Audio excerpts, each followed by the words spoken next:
Hello and welcome. Will and Kate. It might be hard to miss the media frenzy over the wedding of the century, but how relevant do Britons find such royal events nowadays?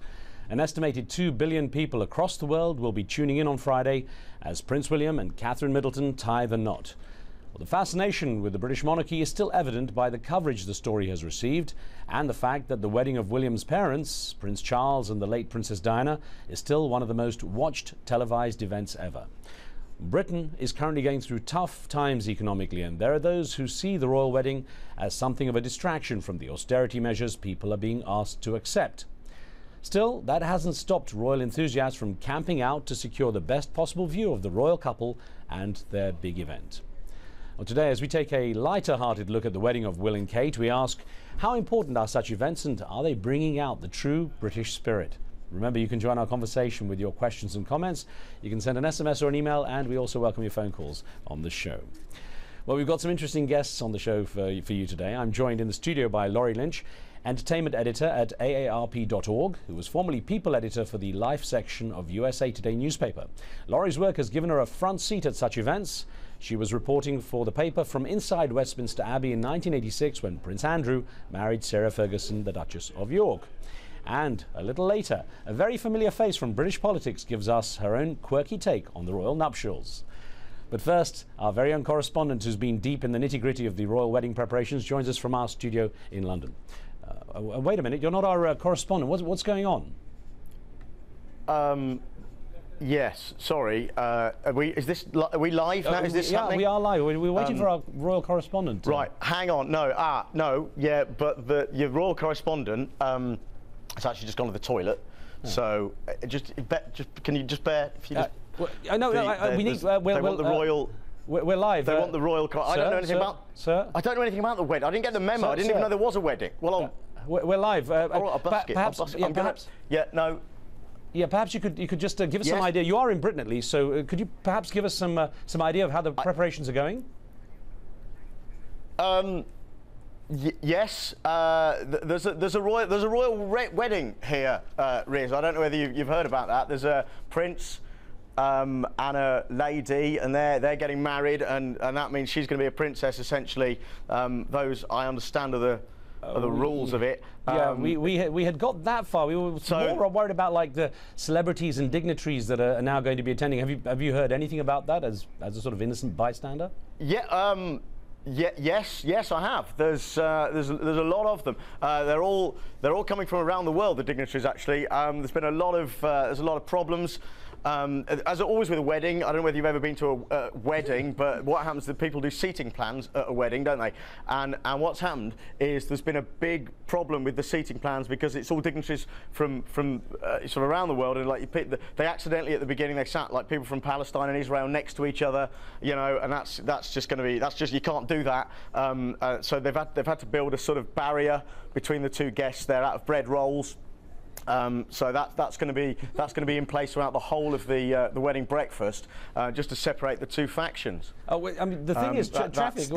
Well, traffic in London is terrible. I lived there for so many years, and I wonder how things are going to be, in terms of getting around. I mean, any problems so far? Well, what they're going to do, they've cleared actually the main route of the wedding party getting to the church. They've cleared that completely of traffic, and traffic will be banned. So the coach that they're travelling in is, as you'd expect from the British royal family, it's going to be a solid gold coach that they're going to be travelling in. It's going to be actually pulled down the Royal Mall by Elton John. They're not having horses; they're having actually Elton John, who's a big fan of the Royals, and he's going to be pulling the entire coach single-handedly with sort of straps over his shoulders down the procession. And the horses themselves that were pulling the coach are now trained. You've heard of Horse Guards Parade, I imagine, and the horses themselves are now trained as guards, and they've been given guns. They're going to be lining the route. Very sort of terrorist trained horses they're going to have throughout the whole day, which in itself is a spectacle, as I'm sure So you can imagine people are coming from around the world just to see that. Well, it's interesting because, you know, of course, you raised the S word, security, which I guess is the big thing as well. And I'm wondering, you know, of course, it's going to be probably worse than even having the US president come to visit, but he's obviously not invited. Are you willing to, I mean, are people going to go through the freedom fondle, as they call it, the security pat-down? Yeah, well, I think they are. I mean, they're taking security very, very seriously indeed. I mean, many people may be aware that in Britain, the guards often wear these Busby hats, these tall hats. You've probably seen them made of hair, and under those, for the duration of the ceremony, are going to be midgets. Standing on the actual guards' heads, and the midgets are going to be hidden in the Busbys. And should the first sign of trouble, the Busbys will be off, the midgets will be out. They're trained midgets, obviously, and they will be fighting. So any security problems at all, the midgets will be there. People are having to go through security screens, as you rightly say. They're going to get you patted down by the horses. Horses' hooves are magnetised, as you probably know. So any weapons that anyone's hiding, the horses' hooves will attach themselves to the weapons, be found very easily. So they really have gone to town on this. And everything's going to be made of Kevlar, including the dress that Catherine's going to be wearing. All the flowers during the church service are going to be made of bulletproof Kevlar. The Archbishop himself will be wearing robes made of Kevlar. Security is very important, important to these people. Well, you know, you're making me really regret that I'm in DC and not in London to enjoy all this. But I thank you very much for standing in for our absent royal court correspondent. Yeah, you're welcome. I think I got all the right facts there for you. Yeah, I know. It's got me wondering, but yeah, thank you very much. Yeah, no problem. My warm thanks to award-winning writer, comedian and broadcaster John Holmes, standing in for our royal court correspondent and giving us his own rather suspect take on the wedding. Now to Laurie Lynch, who's in the studio with me. Laurie, it's great to have you here. Thank you. I really worry that a lot of those things might actually come true, what John was talking about. I am concerned about the security myself. It's interesting how people will be getting into the Abbey. Now, the interesting thing is, being in America, the perspective, Americans seem to always love the idea of royal weddings. They seem to, it's almost like, because America doesn't have a royal family, well, let's adopt the British one. Is that the case? I think it is. I mean, there's really very few times in our country where we have a spectacle. And that's what the royal wedding is. It's a spectacle. We have the Super Bowl, we have the Oscars, we have an occasional presidential inauguration with some fireworks, but we don't get the golden coaches and the tiaras and, the hats. The only princes are at Disney, I guess. That's true. and those princes, I don't know. Well, I'm going to, one thing, we did ask people in DC what they thought about this. I'm going to ask you to listen into these people on the street and their comments on the wedding. Most of us across the globe were excited about the royal wedding. I remember 1983. My dad was in the Nigerian army. He went overseas and brought home a copy of the royal wedding. It was about 3 hours long or 2.5. And then to see that in my day and age, another royal wedding is coming up, I think it's significant. I think that it shows it on too much channels, and it can't tell the news because all it talks about is the royal wedding. I personally enjoy watching everything having to do with the royal wedding. I think it's a a great story. Do you think this is attracting as much attention as 20 years ago when Charles and Di got married? The Princess. 30 years ago when Charles and Di got married. I know. Sorry, 30 years ago. Goodness me. We're aging, aren't we? No. Oh, yes, I do. I think. We're just now at the point where the media frenzy is reaching its peak. So I think at this point we probably are where they were in 1981. I remember, Riz, getting up in the middle of the night because I lived in California to watch that wedding, taken with Lady Di, and I know many of my friends are going to be getting up to watch this one, in part because this is Diana's son, not Charles's son, Diana's son. It's funny, isn't it? She really did strike a chord with Americans as well. She did. You had a front seat in 1986 with Fergie and Andy, as they're known. They love these nicknames for the royals. I know. Yes, I did. It was wonderful. It was at Westminster Abbey where they're going to be married, Kate and Prince William. It was really a festive, fun day. It was, like I said, the spectacle of it is wonderful, but I just remember all of London, nobody worked, everybody was out. It was a gorgeous day. Unfortunately, Friday sounds like it's not going to be so gorgeous for them. And, it held such promise. Unfortunately, that marriage didn't last very long. And poor Fergie isn't even invited to this wedding. Well, we had, it was interesting because we had the comments from people in America saying, you know, there was generally a positive feel, but we also had comments from around the world. I'm going to read 3 emails of a similar theme. I'll just read them quickly to you back to back. One came in from Australia. Jane Bennington Harrison wrote in saying, if the royal family had 1 ounce of credibility, they would have forsaken the multi-million-pound wedding for a simple ceremony as a sign of respect towards all countries suffering extreme hardship. The second from South Africa, from Cape Town, Wahid Parker says, how can the UK justify a taxpayer-subsidised monarchy when its citizens are facing austerity measures? And the third, on a similar viewpoint, from a viewer by the name of Onadiran Oyawoye, says, there are too many important issues around the world than a royal wedding. Tsunamis, earthquakes, revolutions, wars and economic crunches, to mention a few. So I wonder, you know, has the time for such big events, you know, royal weddings at a time when there's so much austerity around the world, has that time gone? You know, the timing issue is, I think, what we're talking about here. 2 issues. One is the timing, and then one is that is it time for the monarchy to be gone? On the first, I think Kate and William, you know, they picked this time of their life, and, you know, to deny them a wedding when the monarchy can well afford it is, I think, would be too bad. I also want to note that I think the Brits really do like their monarchy. I mean, 69% of the Brits say, you know, we're better off having it than not having it. I do. You know, there you go. I do know that there is sentiment like the folks that you're quoting, and in fact, on our website, we have an essay going up tomorrow from our editor who basically says, you know, we fought a revolution to get away from these guys. Why are we so interested in watching this wedding? That's interesting. The second point of view is more from a writer, a woman like myself, who watched young Diana, now wants to watch her son. Yeah, it's interesting. You raise an issue. I wonder, is it a generational thing with Americans on how they regard it? I think there is. I have a 21-year-old daughter, and she is not as interested in this wedding as I would have expected, or that I was in Diana's wedding at just a bit older than she was. So I don't see young people as interested in this wedding in America as the generation above them. So it was interesting. You mentioned that Sarah Ferguson, the Duchess of York, who of course divorced with Prince Andrew, is not invited. Neither is President Obama or his wife, Michelle. That is interesting because at Fergie and Andy's wedding, Nancy Reagan was there representing the United States. Both the President and Mrs. Reagan were invited, but the First Lady went to be the representative. And I was surprised that that the Obamas did not receive an invitation. I didn't expect that the President would go, but I thought that it might be something like what the Reagans did, where Michelle Obama would go, and she would have been quite an ambassador for us. Ironically, of course, whenever the US president goes, it's like even greater security than the British royals or anyone I know anywhere else around the world. So presumably that would have changed the dynamics too. I think he's the kind of guest that you invite and then hope he doesn't come, because it would take too much to have him Less there. well down the manhole covers. Yeah, and it's interesting because I wonder, you know, when you look at the security you went through back in 1986, how was the mood in the field then? There was very little security at that point. I mean, it was pre-9/11. I remember that.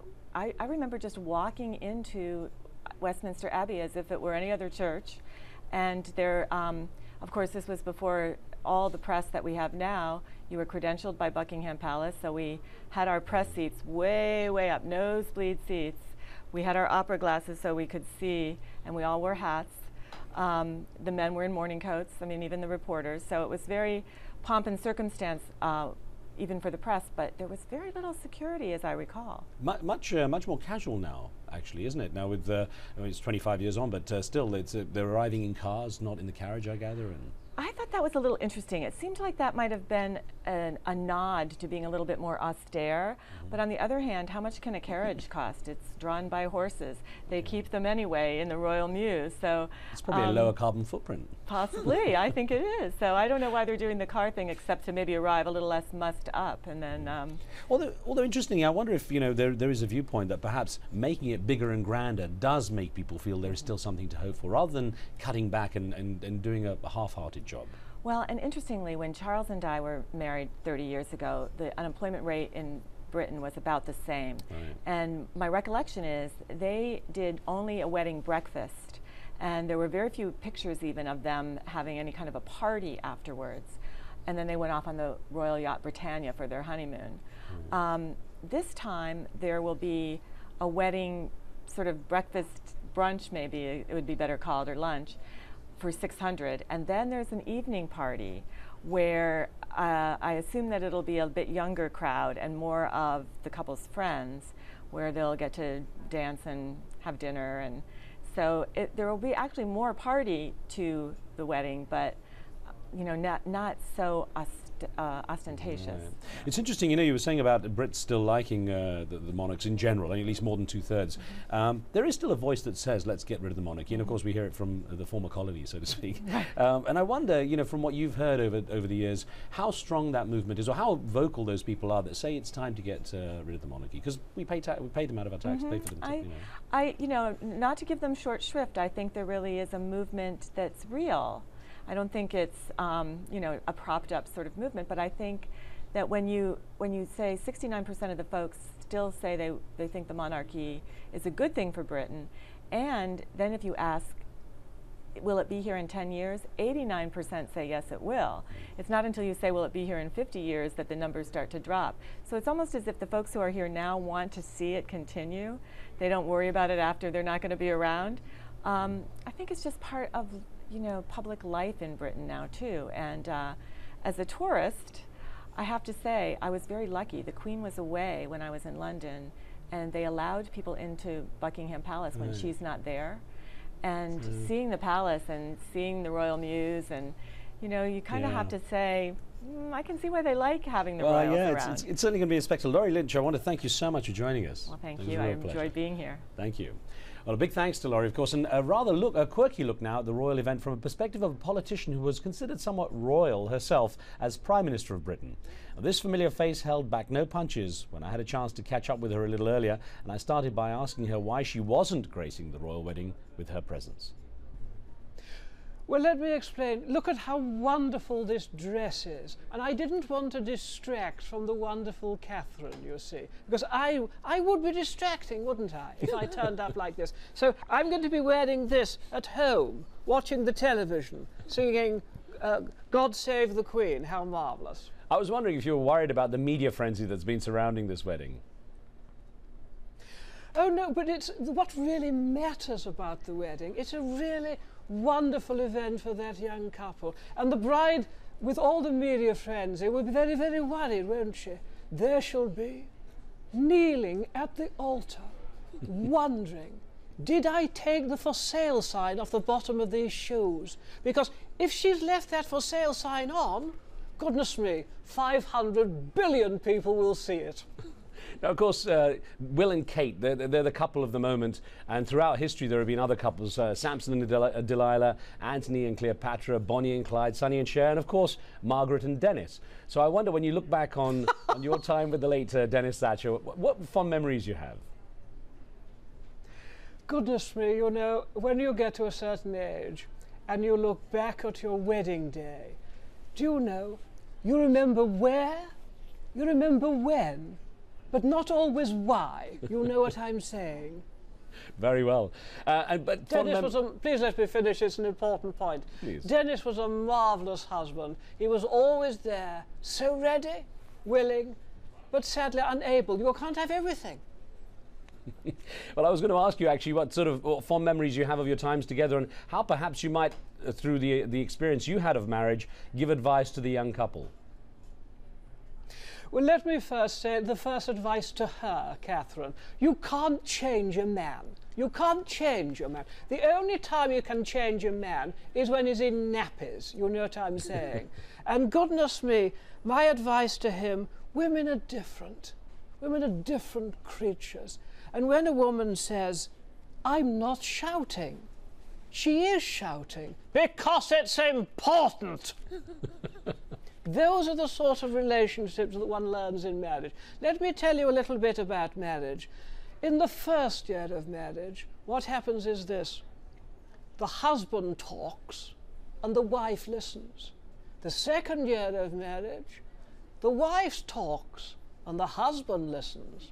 In the third year of marriage, the husband and wife both talk together and the neighbours listen. And that's what marriage is all about.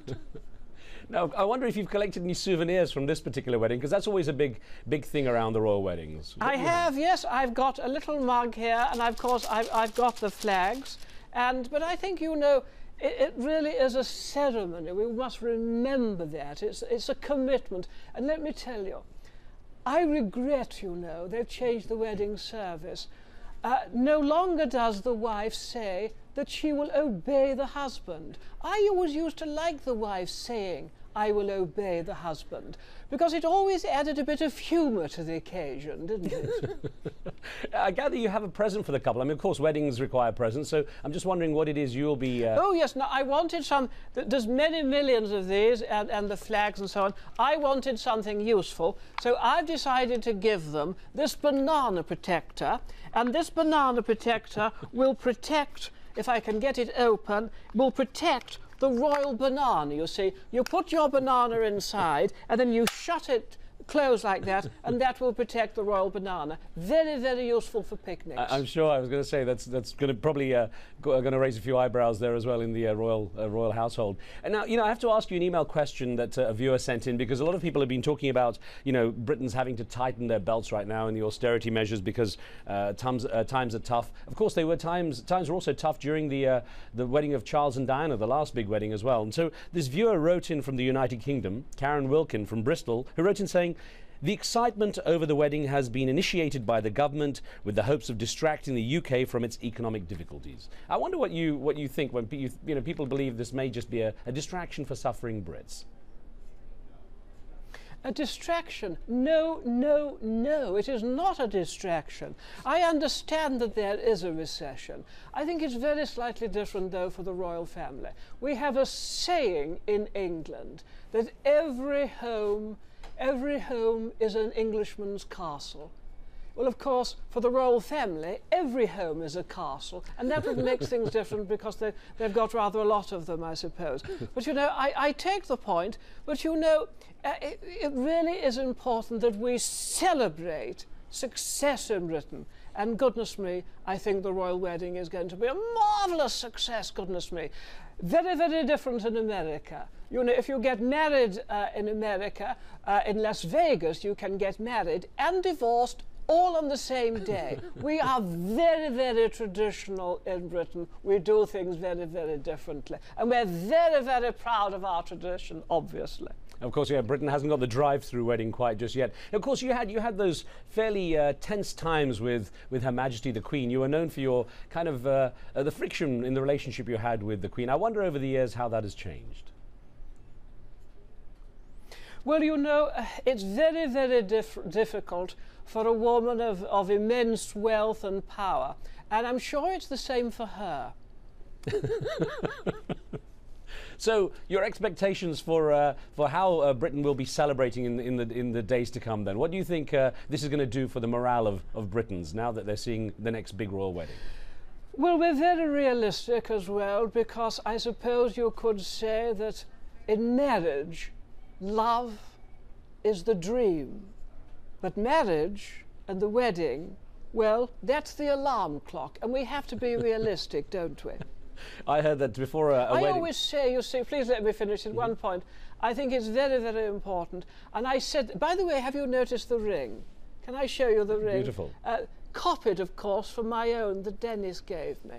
I always say to young couples, and Kate and William have agreed with me, my advice is this: always get married in the morning. And then, if it doesn't work out, you haven't wasted the whole day. That's the Thatcher approach. Well, I always don't waste a second. I always heard that before marriage a man is incomplete, but after he is finished. Lady Thatcher, thank you so much for your time. We take him for better or worse, and if it's worse, you take him for everything he's got. On that note, Lady Thatcher, thank you very much for your time. The pleasure was all yours. A big thanks to the extremely talented British comedians Stephen Allen and John Holmes, and of course to American journalist Laurie Lynch. And a warm thank you to them, and glad that you could join us from around the world with your questions too.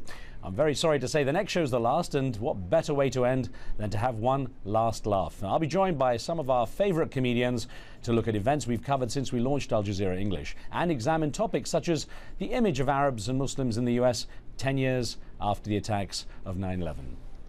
Hope you joined us for that farewell show. From me and the team, We'll see you then.